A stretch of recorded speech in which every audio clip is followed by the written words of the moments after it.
ये कोयले का पावर प्लांट नहीं, किसानों का खेत है, जहाँ पर मिट्टी की जगह ये कोयला निकल रहा, और इसकी वजह है पास में ये बेनिफिकेशन पावर प्लांट। किसानों की समस्या ये है कि ये यहाँ न तो धान लगा सकते, ना ही खेती कर पा रहे हैं। यही जानने निकले हैं कि घाना पार के लोगों को किस तरह की समस्या है। नमस्कार, मैं हूँ वीरेंद्र गहवई। आज हम बात करेंगे इन किसानों से कि इनका क्या हाल है और इनकी समस्या क्या है। ये किसान कहते हैं कि करीब 50-60 एकड़ जो इस पावर प्लांट के आसपास है वो प्रभावित है। ये ना तो खेती कर पा रहे हैं, ना ही इनकी कोई समस्या सुनी जा रही है। किस तरह की दिक्कत है इस पावर प्लांट की वजह से और क्या समस्या हो रहा है? बहुत समस्या है सर। यहाँ पूरा सब तरफ 50-60 एकड़ पूरा खेत पूरा चला गया है, उसमें पूरा कोयले में दबा हुआ है और उसमें हम लोगों को खेती किसानी करने में बहुत ज़्यादा समस्या हो रहा है। और साथ ही साथ उसको जो बाउंड्री है उसको भी गिरा दिया है और वहाँ लगभग 6 फीट 5 फीट का पूरा कोयला जमा हुआ है और पूरा इसमें बहुत कुछ आगे वाला भी खेत भी प्रभावित है उसमें, जिसमें कोयला भी नहीं है ना, उसमें भी धान जो है ना वो काला काला हो रहा है। ये सब समस्या हो रहा है सर। तो ये जो धान आप लोग उगाते हैं, ये तो यहाँ तो कुछ खेती कर पाते हैं आप लोग इस खेत में? नहीं सर, इसमें तो कुछ हो ही नहीं पाता है। ये तो आप सोचिए 62 इंच कोयला अगर जमा है तो उसमें क्या बो पाएंगे हम लोग। उसमें तो जोताई करेंगे तो नांगर का जो फलक है वो तो जमीन में जा ही नहीं पाता है, उसका जो बीज है वो जमीन में जा ही नहीं पाता है। तो उसमें हम लोग क्या करेंगे सर? अब हम लोग को तो कुछ मिलता ही नहीं है, इसमें कुछ कर ही नहीं पाते हैं। आर्थिक रूप है जो हमारे जो अर्थव्यवस्था वो तो पूरा चरमरा गया है। अगर हमारे ये जो जमीन है जो इस कोल बेनिफिकेशन के पास में है, पावर प्लांट के पास में है, इसमें खेती नहीं कर पा रहे हैं, ऐसी स्थिति में तो बंजर जैसा होगा। फिर ऐसे में कितने एकड़ ऐसे प्रभावित हैं? ये कम से कम 40-50 एकड़ है सर, जिसमें मतलब धान हम लोग बीजा लगा ही नहीं पाते हैं। तो इसमें आप सोचिए हमारा क्या होगा। ये तो हम लोग 5 साल से ये कंडीशन है सर। बोलते बोलते थक गए हम लोग, आवेदन भी लगाए और मैनेजर साहब से भी हम लोग गुहार लगाए, लेकिन कुछ करते ही नहीं है। हम लोग तो यहाँ तक बोले सर अपना कोयला को इसमें से उठा लीजिए, हमको खेती करना है, तो वो करते नहीं है। अब बताइए हम क्या कर सकते हैं इसमें। ये भी बताया जा रहा है कि जो यहाँ धान की खेती है, इसके जो आसपास है जो खेत हैं, वहाँ जो खेती होती है उसमें किस तरह की समस्या हो रही है? धान क्या उपज हो पाता है, और उपज होता है तो क्या धान की खरीदी जो खरीदी केंद्रों में वो हो पाती है? नहीं, खरीदी केंद्र में धान जैसे काला हो जाता है तो कई लोगों किसान का धान वापस हो गया है, कल ही की बात है। और जब धान हो भी जाता है कहीं कहीं का, उतना तो नहीं होता जितना मतलब उत्पादन होना चाहिए। अगर हो भी जाता है हल्का फुल्का ना, तो उसमें दूध से के समय से ही वो काला हो जाता है चावल। अच्छा, खाने लायक नहीं रहता है। अच्छा, तो फिर उसका कैसे करते हैं? क्योंकि जो धान खरीदी जिस तरह से कहा जा रहा है कि किसानों के लिए सरकार है, किसानों के लिए हर समस्या हल कर रही है, तो क्या धान खरीदी केंद्र में वो धान खरीदे जाते हैं? और यदि वहाँ नहीं खरीदे जाते यदि वो धान, तो फिर कहाँ बेचते हैं आप? नहीं, तो उसका तो कोई मंडी में तो लेता ही नहीं है। हाँ। बाकी हम लोगों को 2-3 साल का धान पड़ा है ऐसी। अच्छा, उतना उत्पादन नहीं होता है, हो जाता है जैसे एक आड़ में 3-4-5 कट्टे वगैरह, वो घर में पड़ा है ऐसी। अच्छा, हाँ, उसको कोई लायक नहीं, कोई खरीदने वाला भी नहीं है, उसको ना तो खाने लायक है। अच्छा, हाँ। और जो चावल है वो भी खाने लायक नहीं रहता है? खाने लायक नहीं है, काला है पूरा। अच्छा, हाँ। तो फिर आप लोग कैसे करते हैं? जो खाने के लिए कहाँ से चावल लाते हैं? खाने के चावल तो जैसे हम लोगों का और बाहर में खेत है, उससे तो हो जाता है गुजारा। बाकी तो मेरा ज़्यादातर ज़मीन ये प्लाटेन के अंदर है और मेरा कोई दूसरा मतलब आय का साधन भी नहीं है। एकमात्र खेती है, साधन ऐसा है कि खेती ऊपर भी निर्भर हूँ मैं। उसके बावजूद भी मतलब मेरा बहुत सारा ज़मीन प्रभावित है। अच्छा, ये बताइए कि ये यहाँ पर हम देख रहे थे एक तालाब है पास में, वो तालाब अभी से सूख गया है, बड़ा सा तालाब है, उसके बावजूद क्या वजह है? पानी कहाँ चला जाता है वहाँ? सर ये ऐसा लगता है कि इसके जो कोयल डस्ट से साहब हमको वो खींचता है, ऐसा लगता है सर अनुमान से। हाँ। नहीं तो पहले हमें गर्मी के समय इसमें नहाने आते थे सर जी, और उससे बहुत दिक्कत होता है हम लोग। हमारे जानवर का जो पानी पीने के लिए भी व्यवस्था समाप्त हो रहा है सर। और हम प्रायः देख रहे हैं सर, हमारा कृषि छोटा किसान है सर। हमारे कृषि के साथ साथ हम लोगों को बकरी पालन है सर और जानवर पालन सर। आप इस देख रहे हैं साहब पे वर्तमान में आप खड़े हैं यहाँ, तो हमारा जो घास है साहब वो पूरा काला रच जाता है गांव के तक। तो हम जो गैया खाती हैं साहब तो पूरा उसका तबीयत खराब हो जाता है। डॉक्टरों को दिखाते हैं तो बोलते हैं कि ये काला काला खाने के कारण हुआ है। और ऐसे में हमारा जो जानवर समाप्त हो जाएंगे, हमारी बकरियाँ समाप्त हो जाएगी साहब, तो हमारा जो कृषि का जो आय समाप्त हो जाएगा। तो ऐसे समय में लगता है कि हम भी समाप्त हो जाएंगे। ये जब ये प्लांट जब लग रहा था जी सर, तो आप लोगों ने इसका विरोध नहीं किया कि हमारे गांव के आसपास चूंकि हम लोग खेती करते हैं, वहाँ के पेड़ पौधे हैं, प्रकृति है, सब नुकसान होगा, तो आपने इसका विरोध नहीं किया उस दौरान? जी सर, हम उस समय सर घोर विरोध किए थे सर, पूरे गांव के लोग विरोध किए थे। और इस पर कई बार हम लोग ने चक्का जाम भी किए थे साहब, अपने मौजे के भी लिए। तो ये लोगों ने हमें डिटेन भी कर लिया था थाने में। और यहाँ तक कि बहुत सारे किसान हैं साहब हमारे यहाँ, कम पढ़े लिखे बुजुर्ग हैं, तो डरते हैं साहब इनसे, ये बहुत बड़ा आदमी है कह के। और हम एक बार पत्रकार भी लाए थे, तो उनसे बात किए थे जो इसके मैनेजर है। तब इसने कहा जहाँ भी कागज फेंकना है फेंको। हम रिपोर्ट तो भी किए थे, क्या हुआ ऐसे भी बोलते हैं साहब। और हमने कलेक्टर को भी ज्ञापन दिए हैं, एसडीएम साहब को ज्ञापन दिए हैं, जिसके हमारे पास काफी संलग्न है साहब। हम अभी उप मुख्यमंत्री जो आए थे बिलासपुर में सर, उससे भी हमने आवेदन दिया है। और हमने रायपुर भूपेश बघेल जी थे सर, उसके भी हमने दिए थे उन्हें ज्ञापन, फैक्स भी किए थे।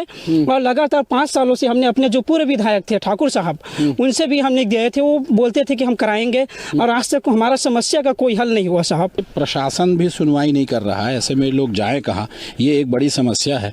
ये इस पावर प्लांट जो कोल बेनिफिकेशन है, पारस पावर, इसका पूरा नाम क्या है, कब शुरू हुआ, कैसे आप लोगों की जो समस्या है वो धीरे धीरे बढ़ती गई? ये कंपनी का नाम है सर पारस पावर एवं कोल बेनिफिकेशन।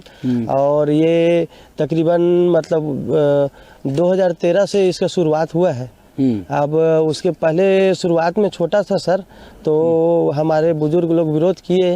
और फिर उसके बाद फिर बड़ा खुला, तो उसके लिए जन सुनवाई किया, तो उसमें भी बहुत विरोध किए। बहुत सारे पर्यावरणविद और आसपास के समाज से भी लोग भी आए और बोले कि हम लोग यहाँ पे हमारा रोजी रोटी का नुकसान होगा, ये होगा। तो बोले नहीं, वो सब नाम्स का पालन होगा, जो सरकार बोल रहा है नियम कानूनों के तहत चलेगा, सब व्यवस्था बनेगा। अब उसके बाद आज वही हुआ सर, जिस बात का हमका डर था। हमारा तो फसल पूरा चौपट है सर, इसमें तो हो ही नहीं पा रहा है। तो हम लोग क्या कमाए क्या खाए बताइए आप। इसमें तो आगे जब आप पावर प्लांट के यहाँ के लोगों से बात करने जाते हैं, तो ये प्लांट वाले क्या कहते हैं? तो हम लोगों को अंदर घुसने के लिए पहले परमिशन पूछता है सर। अपना खेत जाने के लिए कोई पूछेगा सर कि मैं अपना खेत जा रहा हूँ करके, कोई भी किसान है अपना आएगा। अंदर भी आप लोगों की जो खेती है अंदर में है सर, अंदर में है सर। उसको भी उन्होंने घेर के रखा है? उसको भी घेर के रखा है सर, चारों तरफ से पूरा पैक है सर। ना पानी उसमें आ रहा है सर, ना तो उसको पानी निकलने का साधन है सर। तो दोनों में समस्या है। कोई मुआवजा वगैरह भी नहीं दिया गया पहले जो कब्जा कर लिया? नहीं मिला सर। हाँ, उसका बीच से पूरा अपना उसको ये कर दिया, घेर दिया है। और उसमें पानी वानी आने जाने का साधन नहीं है सर। और सब तरह से पूरा कोयला है सर, उसी नाम से बहुत प्रभावित है सर। तो कभी इनके जो संचालक है या इनके मैनेजर हैं, इनसे कहीं बात नहीं होती आप? बात होता है सर, पर उन लोग घुमा देते हैं सर। बोलते हैं कि वो देखेगा, उसके पास जाएंगे तो वो बोलता है कि एसडीएम के पास जाओ, वो बोलता है कि नहीं मैनेजर के पास जाओ। लास्ट हम लोग कई बार बोले भी है कि अपना जो सर है उससे हम लोग अपना नंबर दे दो, कम से कम बात तो कर लेंगे। वो बात भी अपना नंबर भी नहीं देता सर। और साथ साथ सर हम लोग धरना किए थे, उसमें उसका जो मेन सेट है सर यहाँ का, जो मेन है यहाँ का, तो वो कभी आए भी नहीं सर। कम एक बार देख लेते क्या क्या समस्या है करके। वो लोग हमारे बात सुनते भी नहीं है सर। हाँ, ये जो गांव वाले हैं, इनकी सबसे बड़ी समस्या ये है कि इनके जानवर के खाने के लिए जो चारागाह है वो भी नहीं है। और पेड़ पौधों में आप देख सकते हैं कि पूरा जो यहाँ का कोयले का डस्ट है वो जम गया है, जिसकी वजह से अब शायद पेड़ पौधे भी घटते जा रहे होंगे और जो पशु पक्षी हैं उनकी भी संख्या यहाँ पर घटती जा रही होगी। लोगों की जो दिनचर्या है वो प्रभावित हो रही है, साथ ही उनका स्वास्थ्य भी प्रभावित होता है। ऐसे में ये बताइए, ये जो इसका डस्ट जो निकलता है कोयले का, जैसा आप बता रहे थे कि बहुत डस्ट निकलता है और उसकी वजह से दिक्कत होती है, पूरा खेतों में जम गया है। गाँवों में भी इसका प्रभाव पड़ता है? जो लोग रहते हैं वो कितने दूर में आपका गाँव है और कितने लोग कर वही प्रभावित होते होंगे? यहाँ से थोड़ी दूर में हम लोग का गाँव है। गाँव में अगर सुबह जैसे उठोगे ना, तो तालाब के पानी में पूरे एक तो काला काला लेयर रहता है उसमें, काला काला जी। और जैसे छत में चढ़ोगे तो फिर मतलब वो काला, जैसे रात कपड़ा सुखा दिए तो कपड़ा है, बहुत सारा मतलब दिक्कत है। कमरा में सोए वगैरह होते तो वो अंदर में भी वो चला जाता है। ये जब खुला होगा, ये जो प्लांट जब खुला यहाँ पर कोयले का, तो क्या इन्होंने यहाँ के स्थानीय लोगों को नौकरी वगैरह दी है? आप लोग को जॉब वगैरह दिया? युवा है आप सब? नहीं, कुछ जॉब नहीं दिए हैं। हम लोगों गाँव का कोई भी यहाँ मतलब जाते हैं, बस वो लेबर कुली वाला है जो बाहर ठेकेदार के अंदर से जाते हैं। अच्छा। हाँ, तो इनकी जो रोजी रोटी है, जैसा कहा जाता है कि इनका रोजगार दिया जाएगा और बहुत प्लांट खुल जाएंगे, जो विस्तार होगा तो रोजगार भी मिलेगा। किसी को रोजगार मिला आपके गांव? रोजगार नहीं मिला सर। पहले बोले थे सर कि रोजगार देंगे करके सर, उसके बाद रोजगार तो कुछ दिए नहीं है सर। गांव के लोग जाते हैं सर पहले ट्रेन व्रेन खाली वाली करने के लिए, हाँ उसी में बस में जाते थे सर। अब बाकी जो 2-4 जो लगाए थे उसको भी बाहर निकाल दिए सर। अच्छा, तो अभी कहाँ के लोग काम करते हैं फिर यहाँ पे? बाहर के लोग आते हैं सर। ये कोटा तरफ का आता है और इधर का उछलापुर तरफ का, दूर से आदमी आकर के यहाँ काम वाम करते हैं सर। ये कहा जाता है कि बड़े बड़े दावे किए जाते हैं शासन प्रशासन के द्वारा कि जब विकास होगा और बड़े बड़े विकास होंगे, बड़े कल कारखाने खुलेंगे तो आपका एरिया बड़ा चमक जाएगा, बहुत अच्छा हो जाएगा। आपके यहाँ भी 2013 में जब ये प्लांट खुला होगा तो ये कहा गया होगा कि आसपास का इलाका पूरा चमक जाएगा। तो क्या सच्चाई है इस बात में कि विकास हुआ तो आप लोगों का भी विकास हो गया? हम देखे थे सर, तो उस समय बोले थे, जब हम एक बार धरना धरे तो ये बोले कि हम 60% आदमी यहाँ के लेंगे रोजगार में, जैसा जैसा रोजगार है, जैसा जैसा पढ़ा लिखा है उसी के हिसाब से हम इनको रोजगार देंगे यहाँ। और यहाँ तक बोले थे कि हम यहाँ गांव में वृक्षारोपण कराएं, तो वृक्षारोपण भी नहीं कराया सर। 13 साल में अगर हम देखते हैं तो बहुत बड़े बड़े पेड़ हो जाते हैं और यहाँ तक कि कोई रोजगार नहीं दिया सर। और यहाँ तक कि हमको जब जाते हैं अंदर जाने भी नहीं देता, गेट के अंदर पूछते हैं कहाँ से और क्या करना है, तो हम लोग बताते हैं कि हमारा ज़मीन है अंदर, तो लगभग वो फिर भी नहीं जाते, तो हम बाहर से अंदर जाते हैं सर अपनी ज़मीन को देखने। अच्छा, तो अभी क्या प्लान है आप लोगों का? क्योंकि अब तो धीरे धीरे ये भी स्थिति है कि जो आसपास खेत है वो तो बंजर होते जा रही है। आगे यदि जो खेत है उसमें धान नहीं उगा पा रहे हैं, तो इस खेत का जहां हम लोग खड़े हैं इसका आप लोग क्या करने वाले हैं? क्या यहाँ पर उसी प्लांट को दे देंगे या फिर आप खुद इसमें खेती करेंगे या आगे क्या आप कर सकते हैं इसमें आप लोग? सर हम लोग खेती करना चाह रहे हैं। हम लोग चाह रहे हैं कि जो प्लांट है सर, जो जहाँ तक इनका डस्ट आया है सर उतना वो पीछे ले जाए अपने बाउंड्री के, ताकि उनका डस्ट उनके बाउंड्री के अंदर ही रहे। और जो सरकार हमको जो समर्थन मूल्य एकड़ में 65,000 रुपया दे रहे हैं, हम उसी से अपना जीवन यापन करना चाह रहे हैं। और हम चाह रहे हैं कि अपना प्लांट अपने डस्ट अपने अंदर ही रखें और हमें इससे कोई रोजगार की हमको जरूरत नहीं है सर।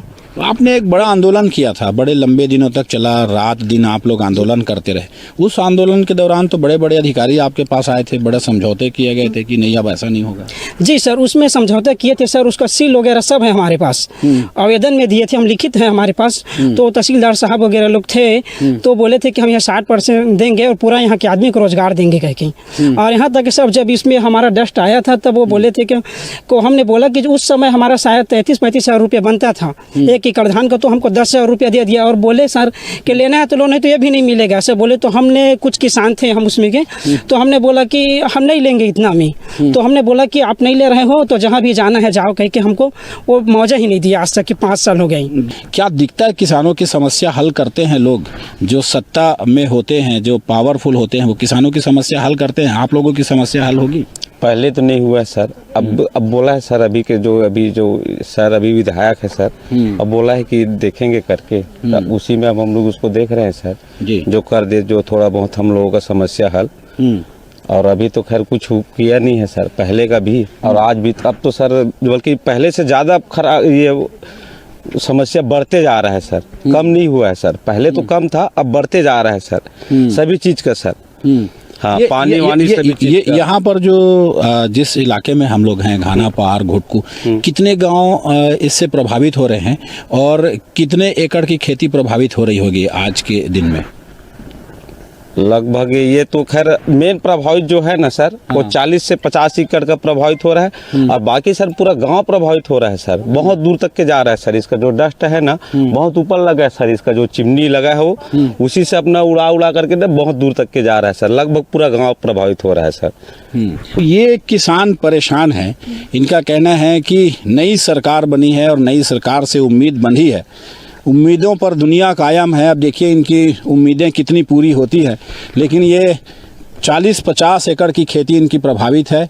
न तो इसमें ये खेती कर पा रहे हैं, न ही इनके जानवरों के लिए घास है और न ही पेड़ पौधे सुरक्षित हैं। ऐसे में ज़रूरी है कि प्रशासन इनकी ओर ध्यान दे ताकि इन किसानों की समस्या दूर हो सके। कैमरामैन विकल्प तलवार के साथ वीरेंद्र गहवई, न्यूज़ 24, बिलासपुर।